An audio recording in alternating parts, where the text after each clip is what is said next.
Hi everyone, this is Nancy Ray and I'm creating this video in light of a wonderful holiday that we have coming on February the 14th, Valentine's Day. I've heard Valentine's Day called a lot of different things. For people in relationships, it's usually surrounded by some sense of obligation. Sometimes it's fun, sometimes it's stressful. For people who are single, I've heard it called Single Awareness Day. So this video message is for everyone who is human. Every human being, whether in a relationship or not, I think can really glean some good information from this little tidbit that I'm going to share with you. So right now in relationships, I've seen a really big problem, and I've also experienced this, and it's a problem with identity, and identity for individuals. So men or women having an issue with identity. And there's three big driving causes of this. And the first one is the way that we are defining men and women. What is a man? What is a woman? And what are their roles supposed to be? So that's just basic functions within the home, outside of the home, chores. What is a man's job and what is a woman's job? And the way we define those roles can become very, very damaging to people, especially in our relationships. There is no one set construct of who does what and how that actually works. I've met some amazing women that are engineers, and for a long time that was a man's job. And I can see how being a woman, being an engineer or a firefighter or some sort of profession that was typically deemed a man's profession could cause some identity crisis. And what actually causes that typically isn't coming from within the individual, it's coming from society and the cultural definition and language that's being used. Our language needs to start changing around these different professions and these different roles in the home. The second really damaging thing that's going on is the way that we talk and think about feminine and masculine energy. Now, this is my personal belief system. I believe that men and women both have masculine and feminine energy inside of them. Women typically have more feminine energy, and when women lead with their feminine energy, allowing it to be the dominant energy in their experience, they're much more effective and influential and inspiring. And likewise with men, when they lead with their masculine energy, they're also much more powerful and effective. Now the problem comes in the way we are defining what is masculine energy and what is feminine energy. Masculine energy has a divine nature to it, and it also has a perversion, okay, or a distortion, or some incorrect things that are being used to define it, okay? Masculine energy is not aggressive or oppressive. It's not. True masculine energy is powerful, it's protecting, it's secure, it's supportive, it's amazing. Likewise with feminine energy is not weaker. Feminine energy is gentle. It is nurturing. It is kind. It is loving. It is creative. Okay? I've heard a lot of really sad language around masculine energy being defined as oppressive and controlling.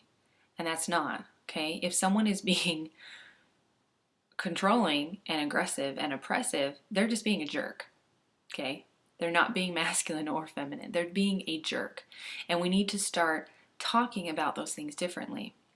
And this kind of leads into the third big issue that I'm seeing happening is behaviors being lumped and categorized into being male or female or masculine or feminine.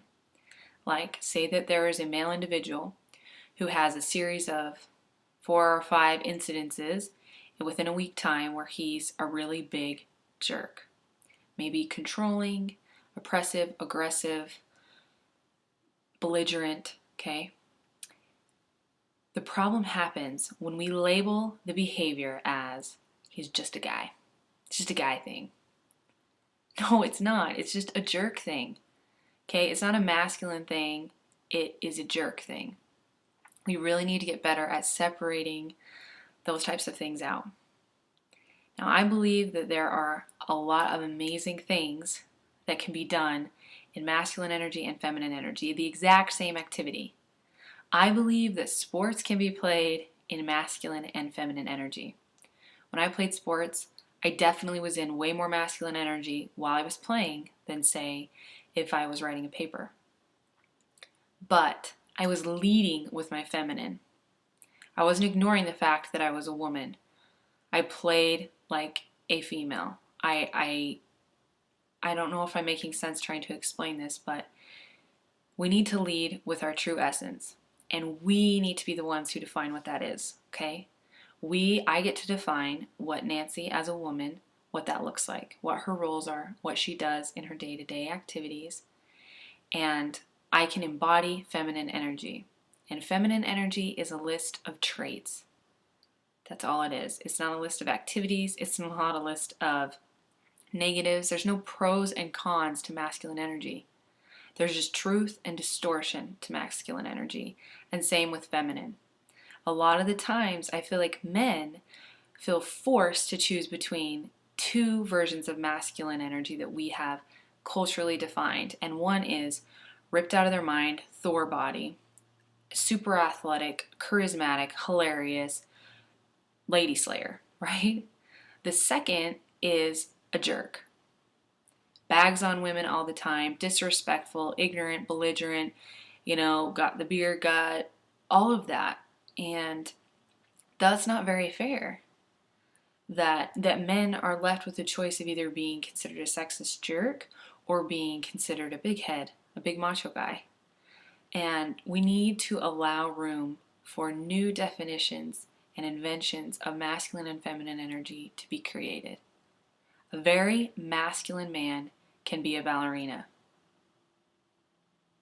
A very masculine man can be a ballerina, okay? And I'm not talking about sexual orientation here. I'm not saying that in order to have masculine energy, that someone needs to be attracted to women. We're not even going there. I'm just talking about allowing people, allowing them the space in our language and in the way we think and talk to really find their identity and who they are, and to not attempt to define it for them. And I know that as we do this, it's going to be hard. It's kind of uncharted territory to allow people the freedom to really come into the essence of who they are. So important that we do it. So important that we do it.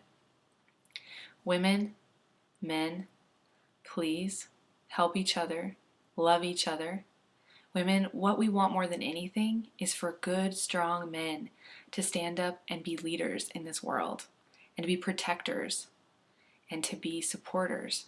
That's what we want so bad.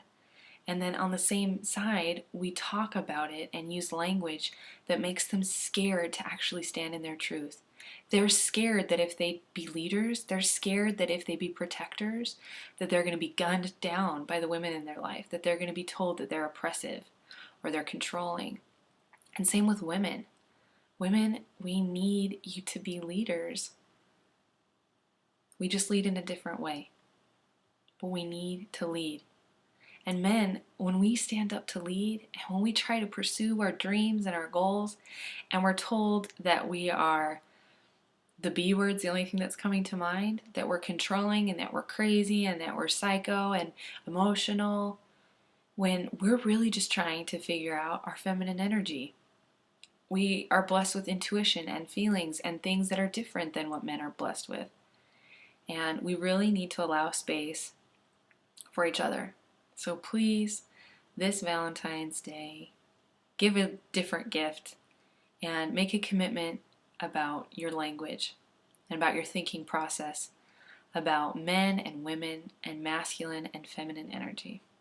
I hope you all have a really awesome Valentine's Day or Single Awareness Day, and I believe these things to be true. This is Nancy Ray. We'll talk to you later.